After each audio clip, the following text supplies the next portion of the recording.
Hello friends, આજે આપણે બનાવીએ પનીર. એના માટે મેં શું કર્યું છે, અહીંયા અડધો લીટર દૂધ, એના ઉપર 1 કપ વધારે આ દૂધ ગરમ કરવા મૂક્યું છે.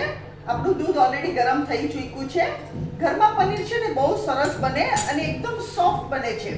ઘરમાં પનીર એકદમ સોફ્ટ બને છે. હવે આપણો ઉભરો આવવા આવે ને, હમણાં ઉભરો આવશે એટલે એમાં શું કરવાનું, આપણે વિનેગર નાખવાનું. આ વ્હાઈટ વિનેગર છે એ આપણે દૂધમાં નાખવાનું.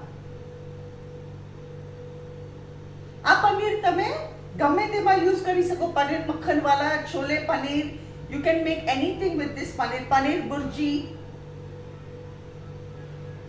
હવે આમાં હું વિનેગર નાખું છું. મેં 2 ટેબલસ્પૂન જેટલું વિનેગર નાખ્યું અને એકવાર આપણે એને હલાવી દઈએ. મસ્ત આપણું પનીર થઈ ગયું.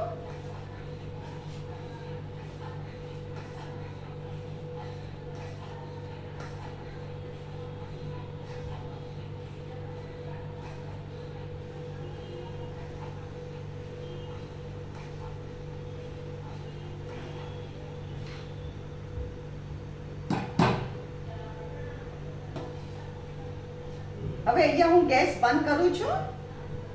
પનીર આપણું ઓલરેડી થઈ ચૂક્યું છે.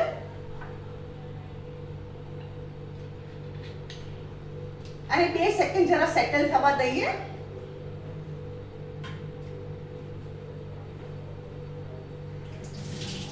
હવે શું કરવાનું, આ ફિલ્ટર લેવાનું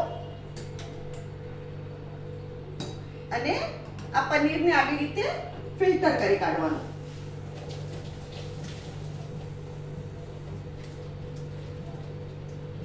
આપણું પનીર સરસ ફિલ્ટર થઈ ગયું. હવે આને શું કરવાનું, તમારે ઠંડા પાણી નીચે એકદમ એને ધોઈ કાઢવાનું. આ પનીર તો જ સોફ્ટ થશે, નહીં તો સોફ્ટ નહીં થાય. એને વિનેગરની સ્મેલ વહી જશે. આવી રીતે યુ હેવ ટુ વોશ. એટલે આને તમારે બરાબર ઠંડા પાણી નીચે મૂકી રાખવાનું. એકદમ ઠંડા પાણી નીચે એક સરખું મૂકી જ રાખવાનું. આનાથી પનીર એકદમ સોફ્ટ થશે અને વિનેગરની સ્મેલ બી વહી જશે.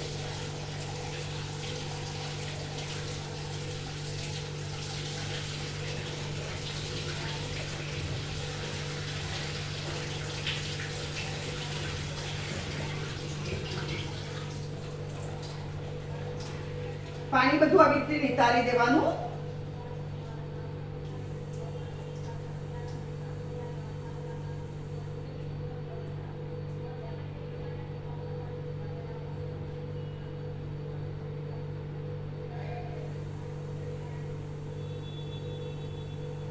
ફ્રેન્ડ્સ, આ છે આજનું આપણું પનીર. આને છે ને અડધો લીટર દૂધ ઉપર 1 કપ મેં લીધેલું અને આ જુઓ તમારે કેટલું બધું પનીર થયું. ઓલમોસ્ટ 300 ગ્રામથી ઉપર પનીર થયું છે. 400 ગ્રામ જેટલું આપણું પનીર થયું છે.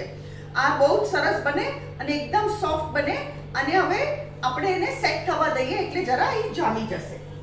તો આ આપણી પનીરની રેસીપી છે. અગર તમને મારી વિડીયો પસંદ આવે તો કમેન્ટમાં જરૂરથી લખો અને મારી ચેનલને જરૂરથી સબસ્ક્રાઇબ કરો. Thank you.